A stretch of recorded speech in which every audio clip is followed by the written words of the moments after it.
hydroponics problem at baguhan? Sasagutin yan ni Purman. Hindi ako expert tulad ng karamihan. Kaya kung technical with gastos na sagutan, maraming expert dyan. Sa akin ay purong karanasan lang, tamad lang at huwag niyong tularan. Discarding pang mahirap lang. Libreng payo, pwede ding i-bash mo. Wala akong bentang produkto, pero good shit na sagot to. Kaya Purman, ano sa tingin mo? So yun 'no, mga kapurman. So wala kasi akong magawa. So naisipan ko na lang mag-browse dito sa mga pages at tingnan natin kung ano yung makikita natin dito na pwede kong sagutin 'no.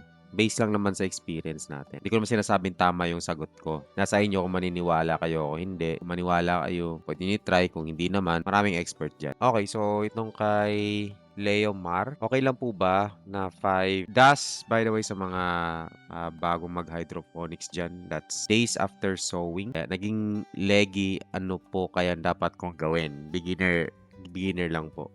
So, Sir Leo, no? Yes, pag ganito na pong itsura niyan, mga kapurman, no? Leggy na yan. Kapag medyo nagwa 1 inch or magto 2 inch na yung, yung lettuce nyo, leggy na yan. So, ano masasuggest ko sa ganito?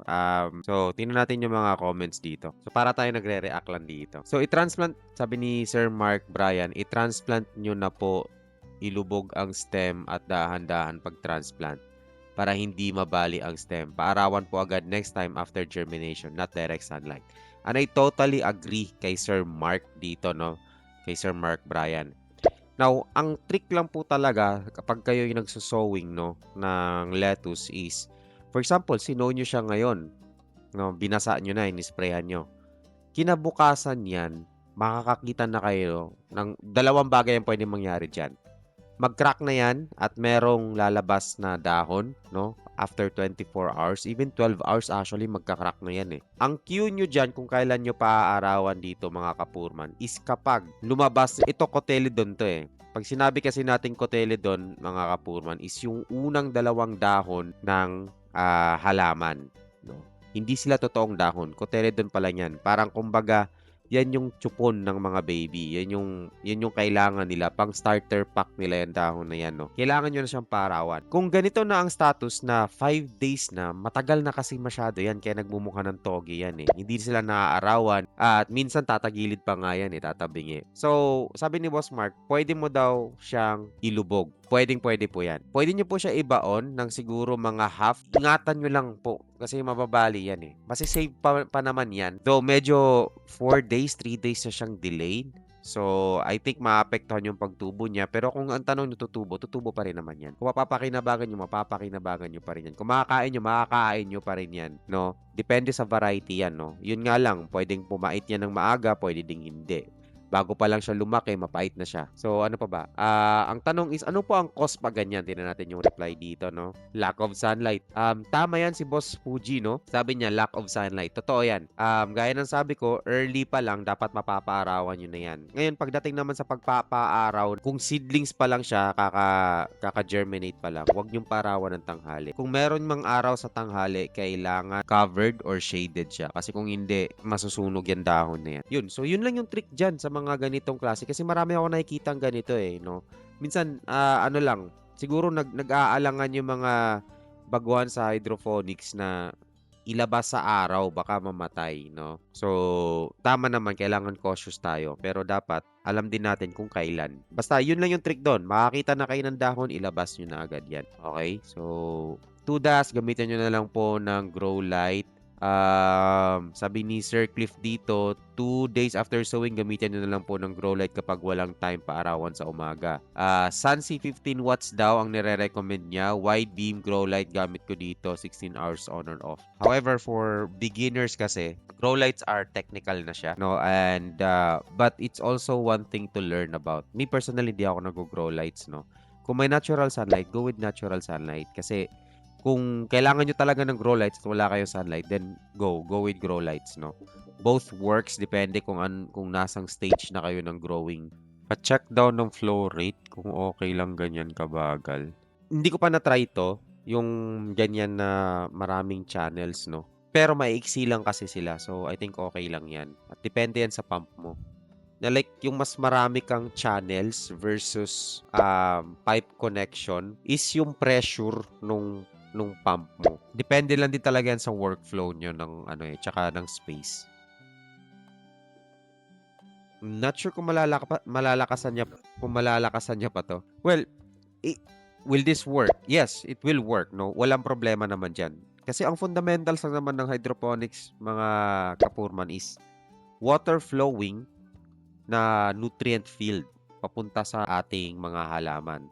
Ngayon, yung flow rate kasi is yan lang yung magde-dictate ng nung circulation, yung palitan ng tubig baga. So pag nagpapalit ang tubig ng mas mabilis, ibig sabihin mas maraming oxygen, no? Mas napapalitan agad yung oxygen. Kapag mabagal naman yung flow rate mo, pwedeng bumagal din yung uptake ng mga halaman nyo. Sa tingin ko lang, yun lang yung naobserbahan ko. Hindi ako scientist, hindi ako expert tulad ng mga kilala nyo diyan na sobrang expert na ng mga pioneer na sa hydro. Sa akin is purely lang to, mga experimental at observation. Kapag malakas ang flow rate mo, dalawang pwedeng mangyari kasi diyan. Mabilis yung circulation ng oxygen din diyan kasi mabilis yung palitan eh.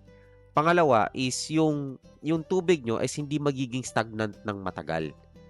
Kasi nagpapalit din siya eh. So parang laging fresh, pinapaikot niya sa reservoir, ganon. Pangatlo is yung temperature, no? Kapag mabilis yung flow rate nyo, yung tubig na nai-imbak dito is mapapalitan agad siya. So hindi siya magiging mainit ng matagal na oras. Pero kapag magsaset up ka ng ganyan, i-consider nyo to lagi. The more channels you have, no, na ganyan, mas maraming pressure ang kailangan. Lalo na kung ang pump mo is, for example, dito buga ang pump dito, dadaan siya ng 20 channels papunta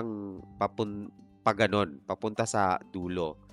May chance, kung mahina ang pump nyo, yung pinaka nasa dulo, nasa pinakadulo nyo na channel is mahina na ang buga nun. Now, if you're using cockpit pa, magkakaroon ka pa ng isa pang problema. Bara. Pwedeng bumara yung inyong channel or input kasi lalo na microtube yung gamit niya dito eh. Yan, microtube yung gamit eh. Gumamit din ako nito before at ang naging problema ko dyan, maintenance. Pag cockpit tapos microtube, hindi siya maganda combination in my opinion, no? Kasi bumabara yung cockpit dito sa microtube. But will this work? Definitely that will work, no? Kailangan mo lang consider dyan talaga is number one, no? Is yung pump strength mo, yung lakas ng volume at saka pressure ng pump mo. Dapat kaya niya bumuga ng volume para masuportahan yan. Sa kasi yan mga kapurman sa start, mga first week, 2 weeks mo, okay pa yan. Okay pa yan. Promise, wala pang problema dyan. Dyan na mag-start yung problema kapag nag-circulate na yan. So, dun yung makikita yan. Pagpatak na ng mga, siguro after a month, ganun, na meron ng mga residue sa system nyo, mga ganun. And, ayun, yung pagdating sa paglilinis yan. So, yun lang naman yung yun lang yung parang pros and cons dito sa ganyang setup. So, parang gusto ko nang gawin to kasi parang may mga gusto kong sagutin ba. Balunod yan kung lagi nakalublob sa tubig. Ang cockpit nyo dapat is moist, hindi wet. Moist lang, no? So, ibig sabihin, pero wala naman siyang tubig dito sa ilalim. Baka diniligan niya, no? Dapat moist lang siya. So, pwede nyo lang lagyan ng tubig sa ilalim yan. Mga siguro 2 cm na tubig. Magkakapilyari naman yan papuntang taas eh. So, mamomoist nyo lang. Tapos, light spray lang sa taas. Huwag masyadong basa. Okay, ito. Another example. Maganda to example para doon sa hindi to lettuce. I think, tomato to. Or sili. Kulang naman sa tubig. Okay? Kulang sa dilig. Ito. Especially kung hindi leafy. Okay? Kung hindi leafy yung mga tinatanim nyo, medyo mas kailangan nila ng tubig. Mga leafy kasi tulad ng pechay, lettuce, no, mabilis lang yan maliliit lang yan. Pero ito kasi parang perennial, fruiting. So kailangan medyo kung kung tamatis, di ako sure. Kung kailangan ng medyo basa siya. So ang maganda dito is lagyan niya ng tubig. Pwede niyo to lagyan ng tubig sa ilalim. Maglagay lang kayo ng manipis na tubig para again magkapilyari yan pataas. And then kung hindi pa nag-germinate yan kapag fruiting, okay na wag niyo painitan. Wag niyo ibilad sa araw hangga't wala pang dahon, please. No? Pwede takpan ng plastic yan para ang moist ma-retain niya lang at mag-circulate doon sa sa seeds. And that will help germination. Ito, 1.5 day Sa akin hanggang ngayon nakabuka pa din, wala pang sprout. Almaty gamit ko, salamat po. Okay. Okay naman yung pagkatanim niya, tinusok niya lang, hindi naman masyado malalim at baon na baon. Ganito niyo siya tingnan. Kapag yung coco peat nyo, may spark, parang may glitter tingnan, waterlog yan. Ibig sabihin, masyadong basa, no?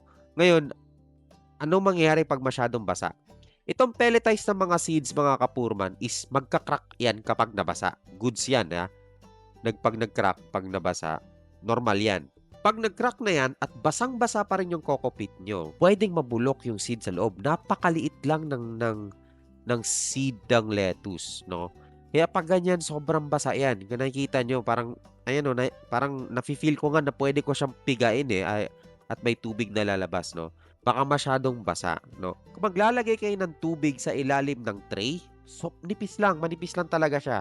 Huwag yung kalahati ng tray. Be gentle lang sa tubig pag seeds pa. Yun lang talaga. Huwag nyo masyadong lunurin. Iba naman kapag horticultural foam ang gamit nyo. Damihan nyo ng tubig kapag horticultural foam. Pag coco peat, medyo control sa tubig. Bakit? Si coco peat, mataas ang water retention niya. Si horticultural foam naman is hindi yan nagkikip ng tubig sa taas.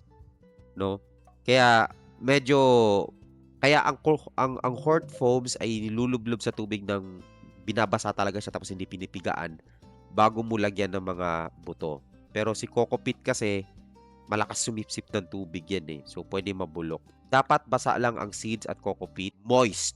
Pag sinabing moist, mahamog lang siya. Kung gaano kakapal yung daliri nyo, no, siguro kalahati lang yan. Lagi ako may metros dito eh. Makapal pa nga masyado 'to eh. Kalahati lang. Siguro nakita nyo 'to, centimeter 'yan, 'di ba? Yang ito tong side na 'to. 1 sentimetro lang, pwede na 'yan. Yung 4 to 5. Okay, ito. Pwede ba 'to? Pwede 'yan. Paano ko siya gagawin if ever, no? Ito, tama tong ginawa niya, nilagyan niya ng ganito, pero lalagyan mo dapat pa rin yan ng plastic. Itong cover, okay yan. Ang problema, kailangan matibay. Bumili kayo ng 1 inch kasi matibay na yung 1 inch, no? Parang ganyan. 1 inch. Kasi kung half, gaganon pa rin eh. Lulundo pa rin yan eh. Kung gagamit kayo ng styro, hindi nyo na kailangan gumamit ng insulation foam. Hindi nyo na kailangan to. Kasi insulated na ang styro. Bawasan nyo na yung gastos nyo. Huwag na kayong masyadong gumastos, no? Na 1 inch sa ganito, tapos lagyan nyo ng plastic yan sa ilalim. Make sure lang na hindi mabutas. Okay to, okay tong ginagawa niya. Basta meron lang yung plastic at walang leak. Goods na yan. Pag nalagpasan nyo yung germination, you're 1 step ahead. Nasa next na step. So, yun lang, no, mga kapurma, no? At magbabrowse pa ako dito sa mga susunod na araw, no? Marami akong nakikita mga nagtatanong, no? And, syempre, marami rin sumasagot. So, which is good, no? Nagtutulungan yung nasa community. Hindi naman ako masyadong maingay dito. Ang sa akin lang is gusto ko lang makatulong. Kasi, alam mo yung, dyan din kasi ako galing eh. May sasagot naman, minsan is parang hindi mo alam kung paano mo i-filter kung ano yung tama o mali. Ano yung mag-work sa inyo at hindi. Pero, kailangan mo lang talaga ma-experience at gawin eh. So, parang, sa akin kasi trial and error yung nangyari.